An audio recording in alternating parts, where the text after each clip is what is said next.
Good evening, I'm Anthony, And Yuan. and welcome to MC News. Tonight we explore several issues in society, artificial intelligence, mental health, sports, and weather. Let's dive into our main story.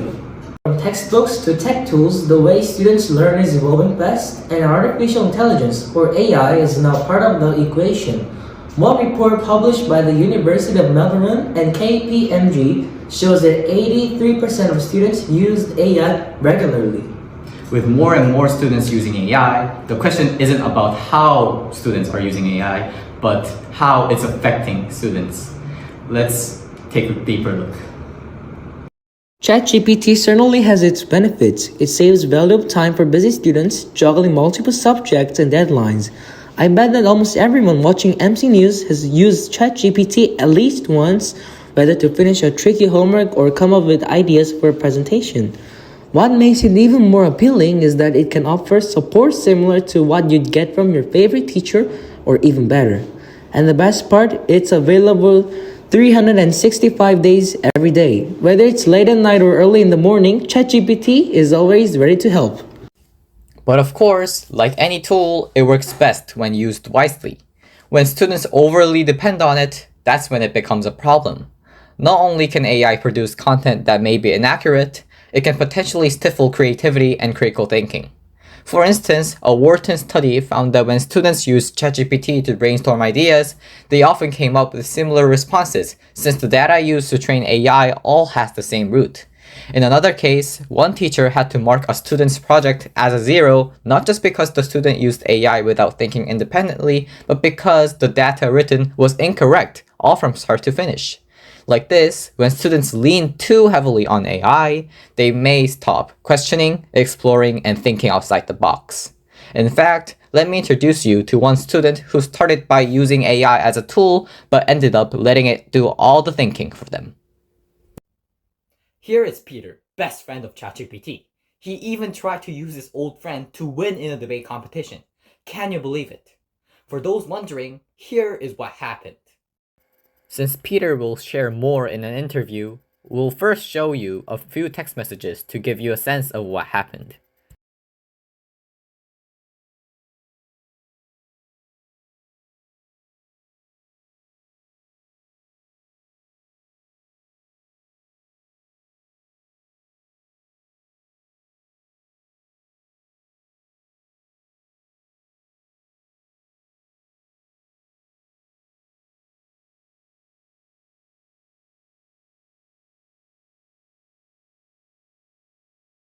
Today, we'll ask Peter a few questions to see how he really feels about ChatGPT. Welcome, Peter. First question. About that incident a few months ago, what happened exactly? I was preparing for debate competition and I felt a lot of pressure. I need to go to academy and I had less time to practice during my debate and I really need to write the script very fast since I had too much academy on me and too much pressure. So I started by using written the AI to write my arguments and fix it a little bit. I left it to generate points, rebuttals, and even the intersections of my speech. After that, I will only change the main points of the AI and then just send it to everyone. Second question. What made you do such a thing? A mix of things really. The pressure to get a impression to everyone.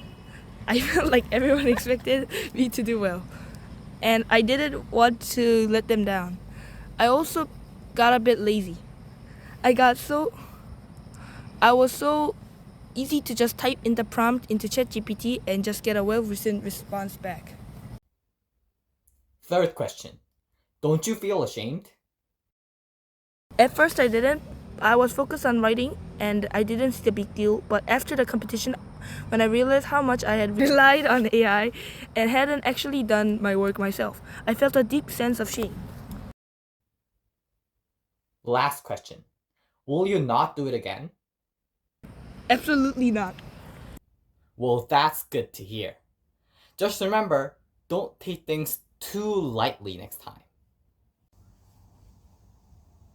Now moving on to another special guest here at MC News, please welcome Mr. Kwan, a veteran teacher here at Dongtan CDI and a well-known voice of caution when it comes to ChatGPT. Welcome, Mr. Kwan. Hello, hello. How's everything, Yuan? Thank you for having me tonight. First, Mr. Kwan, we would like to hear what you think about ChatGPT. Well, to start, first of all, I'm not against AI tools entirely. And as a matter of fact, I am a huge beneficiary of this amazing tool. When this tool, when it's used correctly, it can immensely improve the overall quality of your work. And as we currently live in an era where technology determines our action, I think it's only right for us to go with the flow, to move on with this momentum. But that is not what we're talking about. That is not what this is about. So we are discussing whether this newly developed technology can be effectively utilized among students. And I obviously cannot give you a definite answer, as it can be beneficial, especially for someone like you guys. But I still think it can be too tempting for young students to misuse its benefits. So for that reason, I would ultimately have to disagree with its usage. Next, we would like to hear your thoughts about the incident with Peter. First question, what was your initial reaction when Peter did such a thing? Man, with these questions, but one thing for sure though, before answering these questions, I want you guys to know that all love for Peter. Really like the guy, but at that moment it was a very, very specific time, with very limited amount of time given. So yeah, try to take everything with a grain of salt. So as for the first question, what was your initial reaction when Peter did such a thing? Obviously not good. Like I really felt defeated. And if it was just something that happened to me alone, then honestly, I'd still be mad, of course, but so be it. But it was something that everyone was involved, everyone was affected, and especially the students. You guys were giving everything. You guys are really trying your best, and to this day, I'm still extremely proud of what you guys were able to do. So everyone was trying their best, and I was as soon as the group was formed, I was super happy. I was ecstatic that we were finally able to form like two excellent teams to participate in the National CDI debate competition. And being aware of the amount of preparation needed for this debate competition, we could not skip a beat. I needed to fix Peter right away. That's why I said the things that I said. We once again had no time to waste, and because of all that things that happened with Peter, we ended up wasting about a week, and a week is a lot of time. Trying to go back to it, man, I think we were given about a month, or just slightly more than that. So having us to prepare 4 different prompts for each positions, government and opposition, and now subtract that given amount of time to 3 weeks because of the things that he did. It was a huge waste. And I think we all tried our best to move Peter, to change Peter, but unfortunately he never really improved, and that's why we had to pulled the trigger. We had to let him go. It was not the best thing, but there's no regret to it. It happened because it needed to. Moreover, what do you think is the core issue with students like Peter who rely too heavily on AI? Well, you're gonna be lost. You're gonna have no idea what you're talking about once you get slightly deeper into whatever you're talking about. So, and to be honest, if you can really take in the information that you got from ChatGPT and really truly study it, I genuinely do not have any problem with that. But most people don't. Most misuse of AI tools, mainly ChatGPT, occurs when people simply use the information without thoroughly going over it. And this commonly happens to students, as one of the main objectives is to quickly finish their homework. Well, this obviously does not apply to every single one of them, but I'd say most. And this ease of access can turn into habit, as it can be awfully tempting. But boys and girls, please, please, please, you shouldn't bite off more than you can chew. Without developing fundamental skills, without developing your own style of laying out information, this will only hinder your growth. So please, use with a sense of responsibility. Finally, what advice would you give to Cheongdam students about using ChatGPT wisely? Well, the thing is, I kind of answered the question from the previous one. So I'll make it very brief. So when you're using an AI tool such as ChatGPT,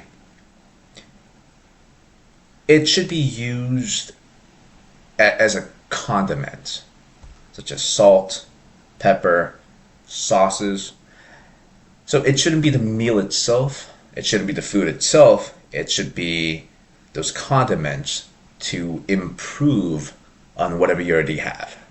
That's how it should be used. The moment you let it take over, that's when you're being dishonest with your work.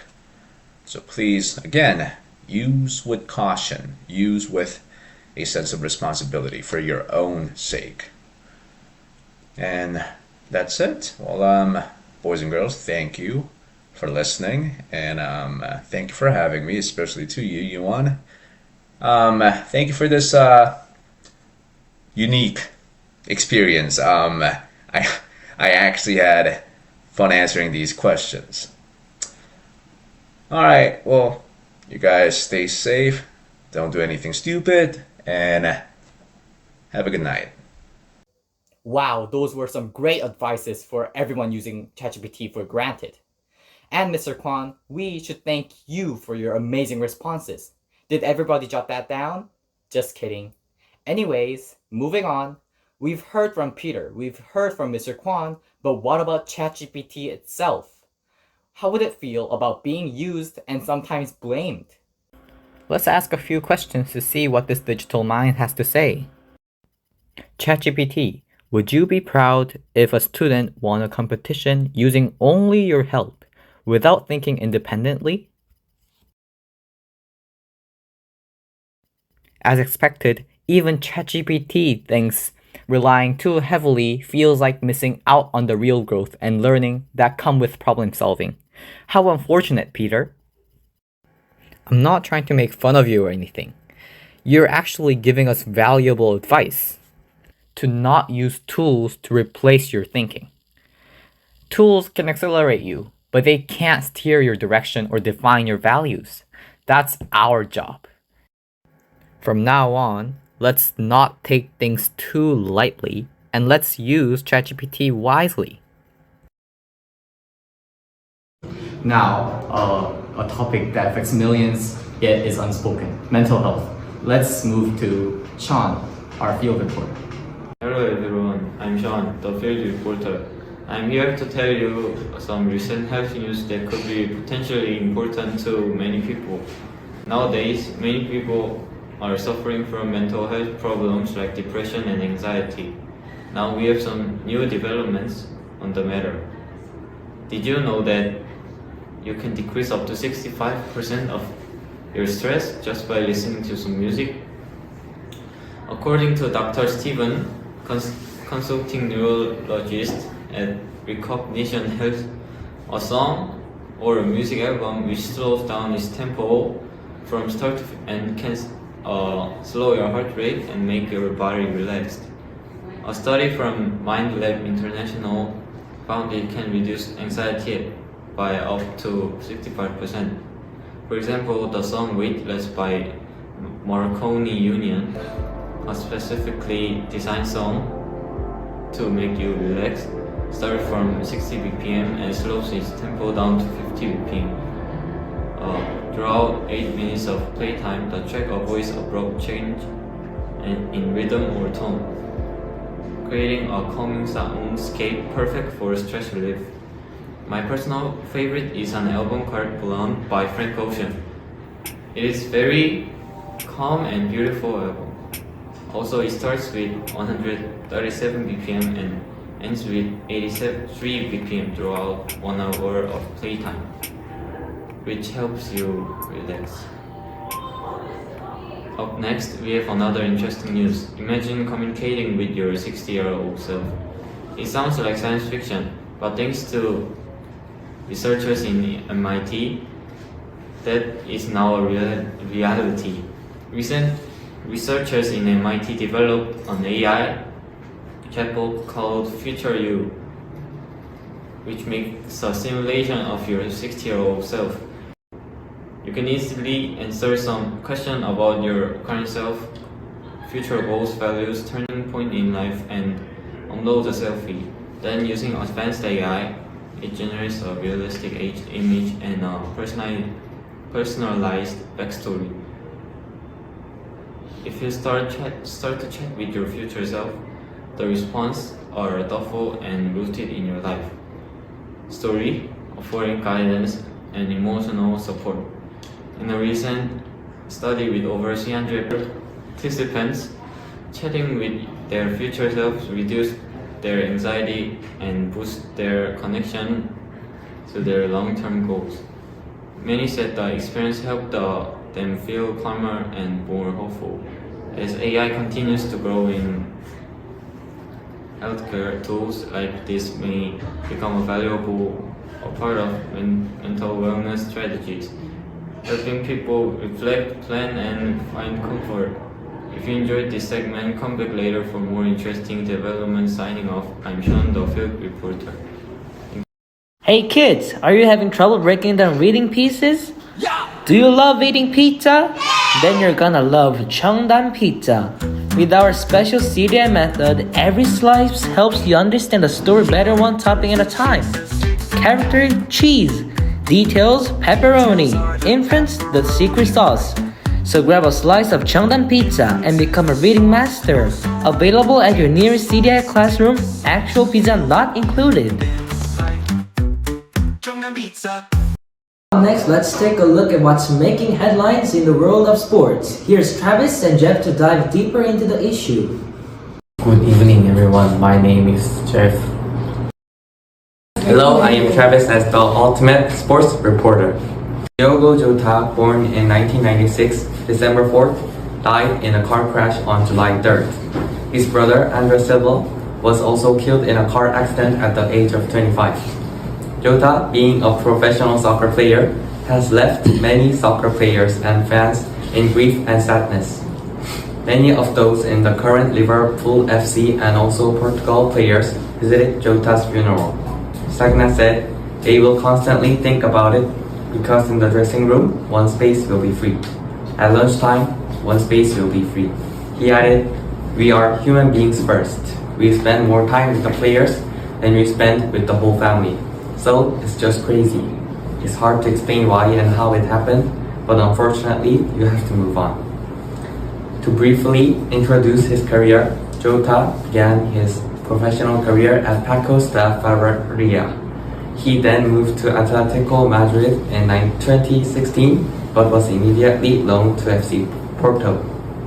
The following season, he joined Wolverhampton Wanderers on loan, entering the Premier League. He played a key role for Wolves as a forward, scoring 44 goals in 131 appearances.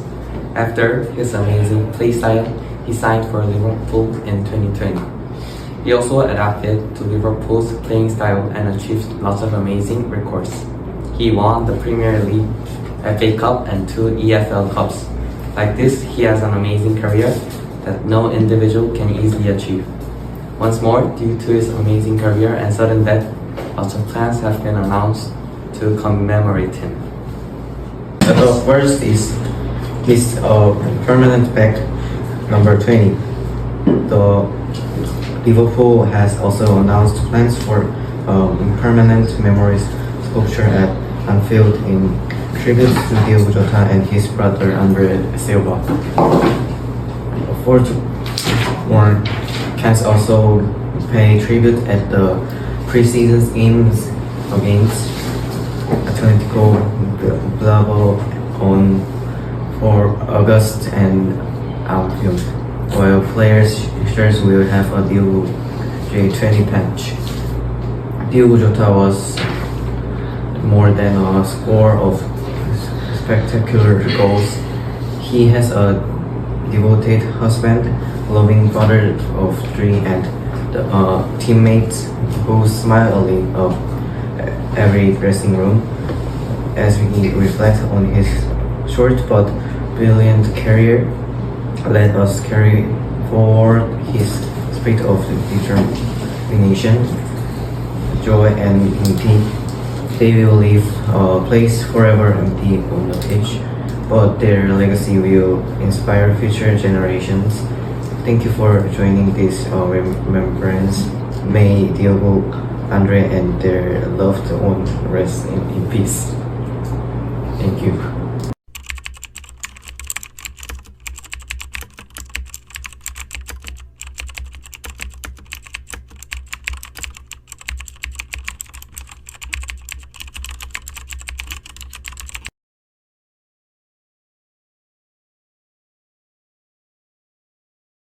Finally tonight, here's what you can expect from the skies.